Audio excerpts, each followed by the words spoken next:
Hi, this is Mike from Mike's Unboxing Reviews and How To, and on today's video we're going to take a look at a new case from the people over at GameMax. This is the GameMax Time Bandit. Now, is this going to be a timeless classic or is it stuck in the past? Let's have a closer look and see what it's all about.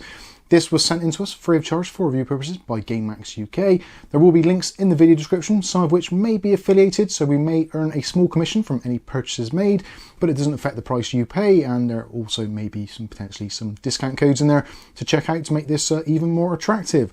Now, when it comes to the actual retail price of this, because it's actually so new, it isn't on the market at the time of actually making this video, so do check out the links to see what the latest pricing is. I would say, as an estimate, it's going to be somewhere between £40 and £60. I honestly don't know what it's going to be, so obviously do check out those links, and they will obviously affect the outcome of the review to see what it's actually worth.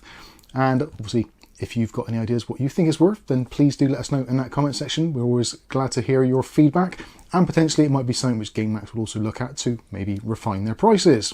So with that out of the way, let's take a look at this case and see what it's all about. So in terms of the size of it, this is actually a compact MIDI tower case which supports up to ATX motherboards. Will also support micro ATX and ITX should you wish to put those in there.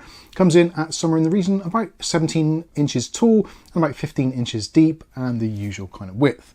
When it comes to what graphics cards and also what coolers it can support CPU coolers up to 170mm in height and GPUs up to 330mm. Now, this case is not designed for kind of super high-end builds, so putting a 4090 in there is probably not what it's aimed for.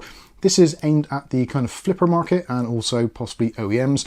I'm pretty sure you're going to see this case a lot from various different system integrators, so obviously do keep a lookout for those as well. Now, this case does come with a few value-added extras straight out of the box, which includes 3 120mm addressable RGB fans. These are the GameMax Prism fans, and some of you may notice they look very similar to the Jungle Leopard Prism 4s, and, well, they are pretty much the same specification. So you're looking at around about 600 RPM at the low speed and around about 1800 at the high speed. They are using a 4-pin PWM plug and also a standard 3-pin 5-volt addressable RGB header. So you get 3 of those included, and also there is a 6-port PWM and addressable RGB hub included, which is powered by a SATA cable. So if you want to plug in additional peripherals, then you certainly can do and take advantage of that hub. One of the key things of this, characteristic wise, is going to be this front panel, which as you can see at the moment is just a plain reflective one. But when you turn it on and power it up, that is when the magic begins. So this has a infinity look to it, which you're probably seeing from some B-roll we filmed a little bit earlier. There are actually a huge amount of different profiles you can select by pressing one of the buttons on the top of the case to cycle through addressable RGB options. Or alternatively, there is a pass-through on the hub as well. So that can go straight to your motherboard to control PWM speeds and also addressable RGB lighting. So if you've got a modern motherboard which has a 5-volt addressable RGB header, you can use your motherboard software to control the RGB lighting. For those of you using this case as a bit of a flipper for some older motherboards that don't have addressable RGB built in, don't worry, press the button, you can cycle through all of the options. So that's some of the key points out of the way. Let's take a look at this case, do a bit of a teardown and see what it's all about. So we'll start off with the side panel. So you've got a tempered glass side panel which has a very light smoke tint to it. It's held on by 2 screws on the side. Unfortunately, they're not captive ones, so get ready for when they fall off. The side panel slides backwards and has a black trim around the outside edges to cover up any fingerprints. That's all held in quite nicely, and also there is some dampeners top and bottom as well to prevent vibrations. So looking inside the case, you can see it isn't exactly cavernous, but there certainly is room for a normal ATX motherboard. It potentially will support those ones which go slightly over the ATX spec, but certainly eATX is probably out of the question. There's plenty of holes in there to pass through your cables and to do your cable management. Unfortunately, there are no rubber grommets included to kind of cover up some of those, but being that it's a relatively compact case, that shouldn't be too much of a problem. Something which potentially might be a problem is when it comes to the actual radiator support. Now, it does say actually on the website and also from the blurb that it will support a 360mm radiator in the front, which I would strongly suggest against. And you can also put a 240 or a 280 in the top. Now, yes, physically there is room to do it, but if you put a motherboard in at the same time, then you may struggle with the VRMs clashing. There isn't a great deal of clearance between the top of the motherboard and where you would potentially put a radiator. So I think in this particular instance, I would stick with the pre-installed fans in the position they're in at the top. So you've got 2 there, and you've got 1 as exhaust. So therefore creating a negative pressure system. So it's going to try and pull in air from elsewhere, then exhaust it out the top and the sides. A slightly odd thing which they've decided to do on this particular design is you have a solid side panel, which actually is quite nice because it hides if you've got a slightly janky power supply. There's also a very discreet GameMax logo on the side of the case, which really is hard to find. But they've actually got a ventilated top panel there above the PSU basement, which you potentially could mount fans to, but really, where are you going to be pulling air from? There's no ventilation on this side or on the back, so it's going to be pulling it all up from the bottom. So yeah, potentially not ideal. So if you want to add a few more fans on the bottom, then you certainly can do. Before we take the front panel off and take a look at why I don't think you should put a radiator in this front section, we'll take a look at the PCI Express blanking plates, which unfortunately are a little bit stuck in time, and they are literally stuck into the case. So these are the captive ones, which you have to fold out, which I think nowadays modern cases really should all have the removable ones, which are replaceable. But again, it's not the end of the world. It's a relatively nice setup there, and it's all done nicely blacked out, and there is actually a blanking plate on the side to cover it up as well. Something else to consider if you're thinking about putting a micro ATX motherboard in here, in terms of the pass-throughs, 2 of the pass-throughs, which are in the kind of micro ATX position here, are actually covered up by the 2.5-inch drive mounting bays on the back. So potentially if you are thinking of using those and you want to use a micro ATX and you want to run your cables through there to make things neater, that's something that you're going to have to kind of weigh up whether or not you have a drive mounted there, or you go for a larger board and route the cables from the bottom. So now we're going to take a look at the front section. Now this is a enclosed unit, so no airflow as such here. There is some very, very fine ventilation around the outside of the addressable RGB section here, or the infinity mirror effect, but it's not really enough to keep a system cool. And it's a really shame because if we take the front panel off, which you can do by grabbing the grab handle on the bottom and giving it a sharp tug, you can see behind there's a nice, really big open place, which would be fantastic for a 360, 280 or 240mm radiator. There's also a section cut out here as well, so you can have a little bit of depth there, and it isn't going to be too much of a problem. But like I said, if you are planning on doing any kind of cooling on this front section, unfortunately, the airflow from this, as you can see, it's completely blocked off. There's a little bit of light coming through there, but it's really not enough to cool a system, unfortunately. And they've actually blocked off the hole at the bottom, where normally you can get a little bit of air intake from there. That's been blocked off where the grab handle is. So yeah, basically no airflow coming in from this front section, which is a real shame, because if this had a kind of mesh setup, I think it'd be really good for airflow. Something else to consider as well, if you are thinking about putting a radiator in the front, which again, I really don't think you should, there is also a drive cage, which you can see here. It is actually removable, but it will kind of come in and possibly get in the way of a 360mm radiator. Now let's take a look at the back of the system. So it's pretty much standard deal here. So you've got space here for a 120mm fan, which is pre-installed. A little bit of vertical movement there should you need it. Then you've got your PCI Express blanking plates, which are captive, unfortunately. There's a thumb screw here, which are always done up way too tight on these cases. So you can loosen that off.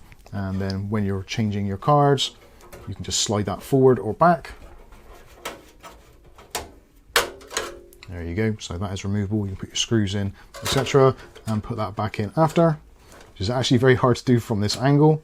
Now actually, I'll probably highlight this because there is actually a very small indentation actually on this bit here, which kind of slots in here. So you have to be actually quite careful and get it lined up exactly and make sure it's pushed all the way in. Otherwise, you won't get the screw back in and potentially your cards may sag or fall. So yeah, it's a little bit tricky to get that in. You can feel it when it goes in, it kind of slides into the groove, and then you should be able to get the thumb screw in very easily. If you've got any problems getting the thumb screw back in, just give this a wiggle and it should be fine. Getting a bit of a shame on a case of this kind of price class, but there you are. At the bottom, you've got options for ATX power supplies there. No real changes there, and obviously you've got your cutouts there for the I/O. Let's take a look at the back and see what's going on in terms of cable management space and also the included hub. Again, the side panel held in with 2 screws. They are thumb screws, but they're not captive, unfortunately, so do expect those to fall on the floor when you least want it to. The panel itself is completely flat and is pretty rigid, not too bad.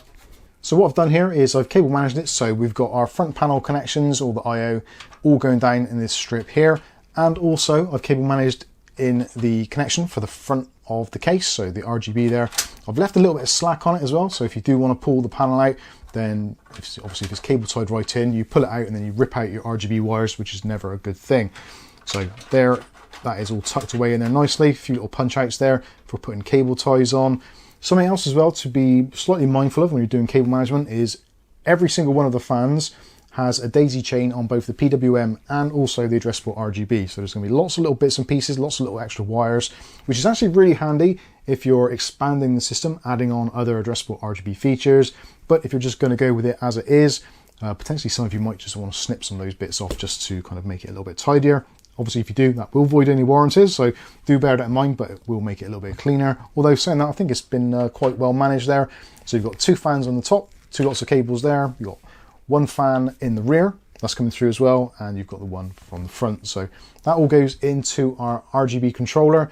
So this actually will basically really work as a splitter, but it also does RGB control as well. There's no fan speed control as such from this, so if you plug this in without being connected to your motherboard via the PWM header, the fans will just run at full speed. So do bear that in mind. You'll see that a little bit later when we fire it up. So looking at the I/O section, so we look at our cables here. We have got a USB 3.0. As you can probably tell already, there is just a single cable there, so it means there's only one USB 3.0 on the front panel connection, which I think is a little bit on the tight side, but there you go. You've also got your connections for hard drive LED, power LED, and also a power switch. You don't have a reset switch as such, because the reset switch is actually repurposed to an RGB switch, which goes into the top of the controller. So when you press the reset button, which is labeled up as RGB on this case, although it does say reset actually on the connector, so that changes through your RGB sections, as we'll take a look at a little bit later. You've also got nicely blacked out cables, which is always nice to see, for both the USB 2.0, so you've got two ports for there, and also you've got your HD audio. So that is the front panel connectivity. No USB Type-C on this case, unfortunately.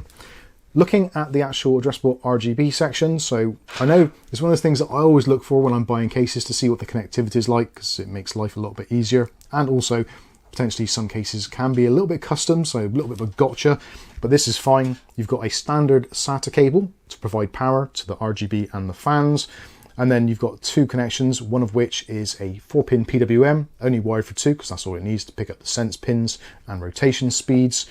And for addressable RGB, you've got a standard 3-pin 5-volt addressable RGB. And also if you're using a slightly older board, there is a VDG connection as well. You don't use both together, it's kind of one or the other. Most people are just going to use the standard 3-pin 5-volt. So moving along from there, we've got our drive caddies here. So you've got two drive caddies on thumb screws. These actually are captive, which is always nice, and you can take those out if you want to. So if you need a little bit more room in the back and you're not using 2.5-inch drives, you've got a little bit of free space there to do whatever you want to. And also it reveals the pass-throughs for micro ATX size motherboards. In terms of punch outs and pass-throughs, there's actually quite a few punch outs and pass-throughs. So yeah, cable management isn't going to be too bad. It hasn't got the deepest section back here for cable management, so possibly a power supply with flat cables would be ideal. Shouldn't be too much of a problem. You can route it around relatively easily. When we look at the very bottom section, so there is a removable drive caddy here. So this will take a 3.5-inch drive on the bottom. You could potentially sandwich another one on the top if you wanted to, or you can possibly put a 2.5-inch drive on there, or maybe use a little bit of Velcro to hold it in place, entirely up to you. Or you can remove that in its entirety if you're not going to use that. That will give you a bit more room for power supplies. You can fit a kind of a regular 150, 160mm power supply in there without too much problem. Again, because it's only got a half height bay at the bottom, most of the cables can kind of go over the top anyway, so that's absolutely fine. You've also included some rubber dampeners as well, so if you've got a power supply which is a little bit noisy, then it should help to support the power supply and also get rid of some of those wobbles and vibrations. Next we'll take a look at the bottom, and like I said previously, having the fans mounted on the bottom section, the PSU basement, is pretty much pointless, because there isn't really much airflow going to come in through this bottom, and you can see that is kind of blocked off there, so it's not going to pull any air in there. This is all blocked off, so the only real intake is going to be here where we've got the filter for the power supply.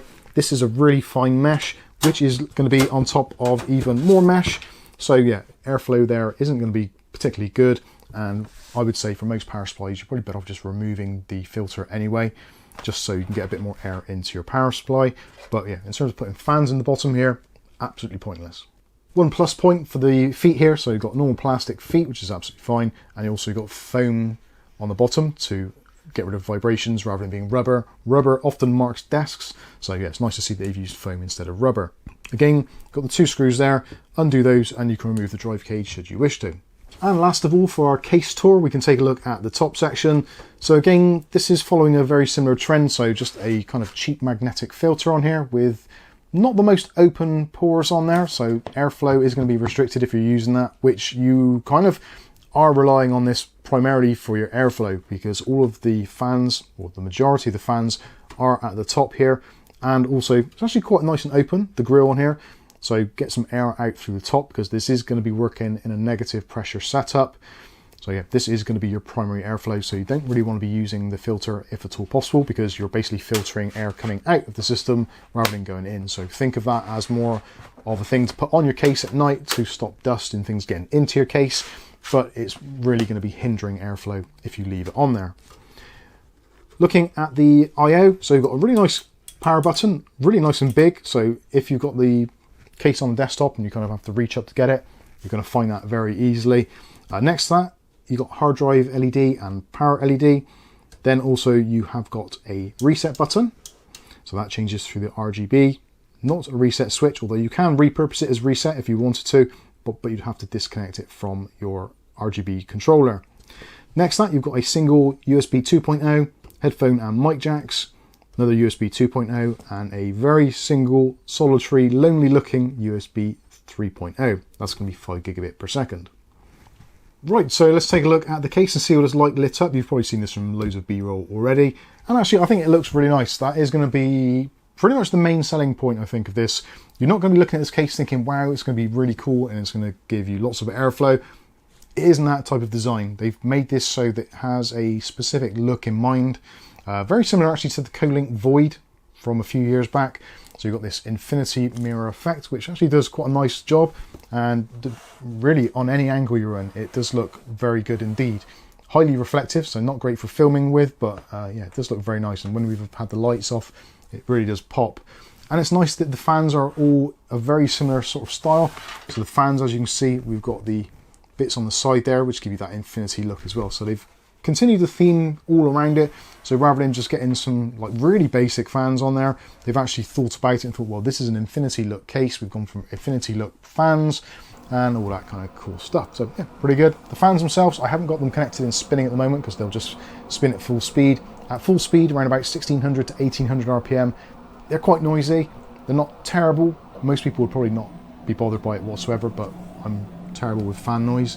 I can hear the power supply for this in the background, so yeah, things like that do annoy me. But in terms of the RGB lighting, I think it's very good and it's easy to change. So if you want to go through any of the vast amount of options, you can do. There's also statics, various different flows, or your RGB unicorn puke, etc, etc. So yeah, plenty of options there.